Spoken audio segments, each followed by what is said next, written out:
ನಮಸ್ಕಾರ, ಎಲ್ಲರೂ ಹೇಗಿದ್ದೀರಾ? ವೆಲ್ಕಮ್ ಟು ಅವರ್ ಚಾನಲ್ ನಮ್ಮ kitchen and life style. So ಬನ್ನಿ, ಇವತ್ತಿನ ಸ್ಪೆಷಲ್ ರೆಸಿಪಿ ಗೋರೆಕಾಯಿ ಅಥವಾ ಜವಳೆಕಾಯಿ ಪಲ್ಯನ ಹೇಗೆ ಮಾಡೋದು ಅಂತ ನೋಡೋಣ. ಸೊ ಇಲ್ಲಿ ಈಗ ನಾವು ಒಂದು ಥಿಕ್ ಪ್ಯಾನ್ನ ತೊಗೊಂಡಿದ್ದೀವಿ. ಅಂದರೆ ಇದು ಬೇಸಿಕಲಿ ಕುಕ್ಕರೇ. ಇಲ್ಲಿ ಒಂದು ಕುಕ್ಕರಲ್ಲಿ ನಾವು ಅಂದರೆ ಒಂದು ಥಿಕ್ ಬೇಸ್ ಇರುವಂತಹ ಯಾವುದೇ ಪ್ಯಾನ್ ಆಗಲಿ ಅಥವಾ ಯಾವುದಾದ್ರೂ ಒಂದು ಕನ್ವೀನಿಯಂಟ್ ವೆಸಲ್ನ ನೀವು ಯುಟೆನ್ಸಿಲ್ನ ನೀವು ಯೂಸ್ ಮಾಡ್ಬೋದು, ಅಂದರೆ ಪಾತ್ರೆನ. ಸೊ ಇಲ್ಲಿ ಈಗ ನಾವು ಒಂದು ಟೇಬಲ್ ಸ್ಪೂನಷ್ಟು ಎಣ್ಣೆನ ಹಾಕಿಬಿಟ್ಟು ಅಲ್ಲಿ ನೆಕ್ಸ್ಟ್ ನಾವು ಅದರಲ್ಲೇ ಗೋರೆಕಾಯಿ ಅಥವಾ ಜವಳೆಕಾಯಿ ಹಾಕ್ತಾಯಿದ್ದೀವಿ. ಹಾಗೆ ಇದಕ್ಕೆ ಕ್ಲಸ್ಟರ್ ಬೀನ್ಸ್ ಅಂತಲೂ ಕರೀತಾರೆ. ಸೊ ಅದನ್ನು ಇಲ್ಲಿ ನಾವು ಸೇರಿಸ್ಕೊತಾ ಇದ್ದೀವಿ. ಸೊ ಇದನ್ನೇ ಇವಾಗ ನಾವು ಫ್ರೈ ಮಾಡ್ಕೋಬೇಕು. ಅದಕ್ಕಿಂತ ಮುಂಚೆ ಇಲ್ಲಿ ಈಗ ಇದ್ರ ಮೇಲೇ 1 to 2 ಟೇಬಲ್ ಸ್ಪೂನಷ್ಟು ಆಯಿಲ್ನ ಸೇರಿಸ್ಕೊಳ್ಳೋಣ.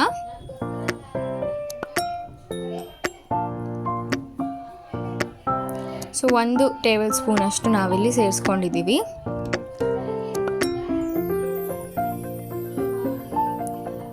ಸೊ ಇದನ್ನು ಮೀಡಿಯಮ್ ಫ್ಲೇಮಲ್ಲಿ ನಾವು ಫ್ರೈ ಮಾಡ್ಕೋಬೇಕಾಗತ್ತೆ. ಇದು ಕಂಪ್ಲೀಟ್ಲಿ ಕಲರ್ ಚೇಂಜ್ ಆಗುತ್ತೆ ಮತ್ತು ಒಂದು ವಾಸನೆ ಕೂಡ ಚೇಂಜ್ ಆಗುತ್ತೆ. ಅಂದರೆ ಆ ಒಂದು ಹಸಿ ಸ್ಮೆಲ್ ಹೊರಟೋಗುತ್ತೆ. ಅಲ್ಲಿವರೆಗೂ ನೀವು ಫ್ರೈ ಮಾಡ್ಕೋಬೇಕಾಗತ್ತೆ.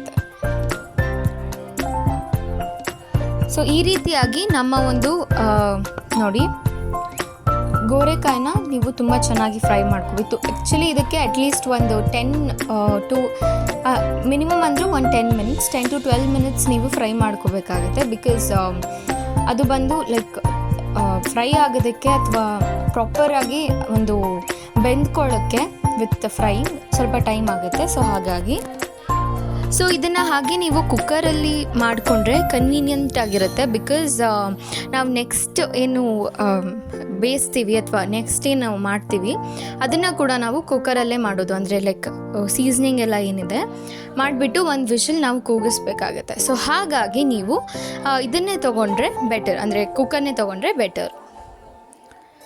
ಸೊ ಈ ರೀತಿಯಾಗಿ ನೀವು ನೋಡಿ ಈ ಕಲರ್ಗೆ ಬರಬೇಕು, ಅಲ್ಲಿವರೆಗೂ ನೀವು ಫ್ರೈ ಮಾಡ್ಕೋಬೇಕಾಗತ್ತೆ. ಸೊ ಫೈನಲಿ ನಮ್ಮ ಗೋರೆಕಾಯಿ ರೆಡಿ ಆಗಿದೆ. ಈಗ ಇದನ್ನು ನಾವು ತೆಗೆದಿಟ್ಕೊಳ್ಳೋಣ. ಸೊ ಈಗ ಇದೇ ಕುಕ್ಕರಲ್ಲಿ ನಾವು ನೋಡಿ ಈ ರೀತಿಯಾಗಿ ಒಂದು ಪ್ಲೇಟಲ್ಲಿ ನೀವು ತೆಗೆದಿಟ್ಕೋಬೋದು. ಹಾಗೆ ಈಗ ನಾವು ಅದೇ ಕುಕ್ಕರಲ್ಲಿ 2 ಟೇಬಲ್ ಸ್ಪೂನಷ್ಟು ಕುಕ್ಕಿಂಗ್ ಆಯಿಲ್ನ ಸೇರಿಸ್ಕೊತಾ ಇದ್ದೀವಿ. ಸೊ ಅದರ ಜೊತೆಗೆ ಇಲ್ಲಿ ಸಾಸಿವೆ ಒಂದು ಅರ್ಧ ಚಮಚದಷ್ಟು, ಜೀರಿಗೆ ಒಂದು ಅರ್ಧ ಚಮಚದಷ್ಟು, ಹಾಗೆ ಹಸಿಮೆಣಸಿನ್ಕಾಯಿ ಒಂದು 3, ಹಾಗೆ ಕರಿಬೇವು ಒಂದು 8ರಿಂದ 10 ಎಲೆ ನೀವು ತೊಗೋಬೇಕಾಗತ್ತೆ ನೋಡಿ. ಸೊ ಸಾಸಿವೆ, ಜೀರಿಗೆ, ಹಾಗೆ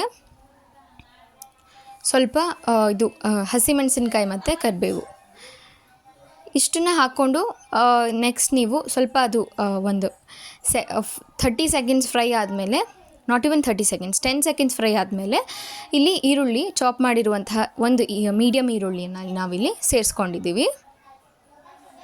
ಸೊ ಈ ರೀತಿಯಾಗಿ ಇದು ಈರುಳ್ಳಿ ಸ್ವಲ್ಪ ಗೋಲ್ಡನ್ ಬ್ರೌನ್ವರೆಗೂ ಬರೋವರೆಗೂ ಫ್ರೈ ಮಾಡ್ಕೋಬೇಕಾಗುತ್ತೆ. ಸೊ ನೋಡಿ ಈ ರೀತಿಯಾಗಿ ಗೋಲ್ಡನ್ ಬ್ರೌನ್ಗೆ ಬಂದಿದೆ.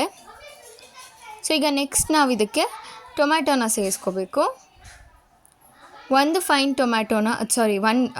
ಮೀಡಿಯಮ್ ಟೊಮ್ಯಾಟೋನ ಫೈನಾಗಿ ಚಾಪ್ ಮಾಡಿಕೊಂಡು ನಾವಿಲ್ಲಿ ಸೇರಿಸ್ಕೊಂಡಿದ್ದೀವಿ. ಫೈನ್ ಅಂದರೆ ತುಂಬ ಫೈನ್ ಆಗಲ್ಲ, ಮೀಡಿಯಮ್ ಆಗಿ ನಾವು ಚಾಪ್ ಮಾಡ್ಕೋಬೇಕಾಗುತ್ತೆ. ಹಾಗೆ ಚೆನ್ನಾಗಿ 1-2 ಸಲ ಮಿಕ್ಸ್ ಮಾಡಿಬಿಟ್ಟು ಇದಕ್ಕೆ ನಾವು ಸ್ವಲ್ಪ ಉಪ್ಪನ್ನು ಸೇರಿಸ್ಕೊತಾ ಇದ್ದೀವಿ. ಇದು ಬಂದುಬಿಟ್ಟು ಇದು ಸಾಫ್ಟ್ ಆಗಲಿ ಅಂತ ಹೇಳಿಬಿಟ್ಟು ದ ಹೋಲ್ ಏನು ಸೀಸನ್ ಇದೆ ಅದಿಷ್ಟು ಚೆನ್ನಾಗಿ ಫ್ರೈ ಆಗಲಿ ಅಂತ ಹೇಳಿ ಸಾಫ್ಟ್ ಆಗಲಿ ಅಂತ ಹೇಳಿಬಿಟ್ಟು ಇಲ್ಲಿಗ ನಾವು ಉಪ್ಪನ್ನು ಸೇರಿಸ್ಕೊಂಡಿದ್ದೀವಿ. ಅದಾದಮೇಲೆ ಈಗ ನೋಡಿ ಈ ರೀತಿಯಾಗಿ ಚೆನ್ನಾಗಿ ಮಿಕ್ಸ್ ಮಾಡಿಕೊಂಡು ಇದನ್ನು ಕೂಡ ಒಂದು 2 minutes ನೀವು ಫ್ರೈ ಮಾಡಿಕೊಂಡ್ರೆ ಸಾಫ್ಟ್ ಆಗಿಬಿಡುತ್ತೆ. ಸೊ ಹಾಗಾಗಿ ಇದಾದಮೇಲೆ ನೀವು ಫ್ರೈ ಮಾಡ್ಕೊಂಡಿರುವಂತಹ ಗೋರೆಕಾಯಿನ ಹಾಕೋಬೋದು. ಸೊ ಇದೆಲ್ಲ ಬಂದು ನೀವು ಮೀಡಿಯಮ್ ಫ್ಲೇಮಲ್ಲೇ ಮಾಡ್ಕೋಬೇಕಾಗತ್ತೆ. ಸೊ ಇಲ್ಲಿಗ ನಾವು ಫ್ರೈ ಮಾಡಿರುವಂತಹ ಕ್ಲಸ್ಟರ್ ಬೀನ್ಸ್ ಅಂದರೆ ಗೋರೆಕಾಯಿನ ಸೇರಿಸ್ಕೊಂಡಿದ್ದೀವಿ. ಸೊ ನೆಕ್ಸ್ಟ್ ಈಗ ನಾವು ಈ ರೀತಿಯಾಗಿ ಫ್ರೈ ಮಾಡ್ಕೋಬೇಕಾಗತ್ತೆ. ಇದು ತುಂಬ ಹೊತ್ತಲ್ಲ, ಮ್ಯಾಕ್ಸಿಮಮ್ 2 ಮಿನಿಟ್ಸ್ ನಾವು ಫ್ರೈ ಮಾಡಿಕೊಂಡ್ರೆ ಸಾಕಾಗುತ್ತೆ. ಜಾಸ್ತಿ ಟೈಮ್ ಇದಕ್ಕೆ ನೆಸೆಸಿಟಿ ಇಲ್ಲ, ಫ್ರೈ ಮಾಡ್ಕೊಳ್ಳೋ ನೆಸೆಸಿಟಿ ಇಲ್ಲ.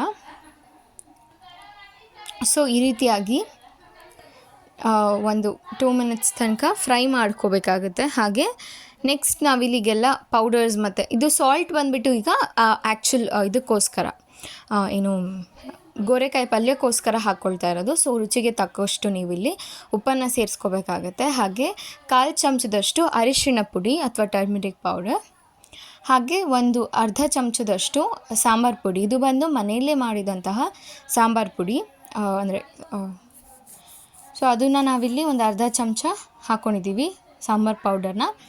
ಹಾಗೆ ನೈಜರ್ ಸೀಡ್ ಅಥವಾ ಗುರೆಳ್ಳು ಏನಿದೆ ಅದರದ್ದು ಪೌಡರ್ ಇದು, ಅದು 1 ಚಮಚದಷ್ಟು ಸೇರಿಸ್ಕೊಂಡಿದ್ದೀವಿ. ಅರ್ಧ ಚಮಚದಿಂದ 1 ಚಮಚದಷ್ಟು ನೀವಿಲ್ಲಿ ಸೇರಿಸ್ಕೋಬೋದು. ಎಕ್ಸ್ಟ್ರಾ ಫ್ಲೇವರ್ಗೆ ಜಾಸ್ತಿನೂ ಹಾಕ್ಕೊಳ್ತಾರೆ. ಸೊ ನೀವು ನಿಮ್ಮ ಒಂದು ಟೇಸ್ಟ್ ಅನುಸಾರವಾಗಿ ನೀವು ಇದನ್ನು ಸೇರಿಸ್ಕೋಬೋದು. And this the main ingredient, please don't skip it. ಅಂದರೆ ಆದಷ್ಟು as much as possible try to add it. Will give a very great flavour and taste to the palya. That is you can also call it curry.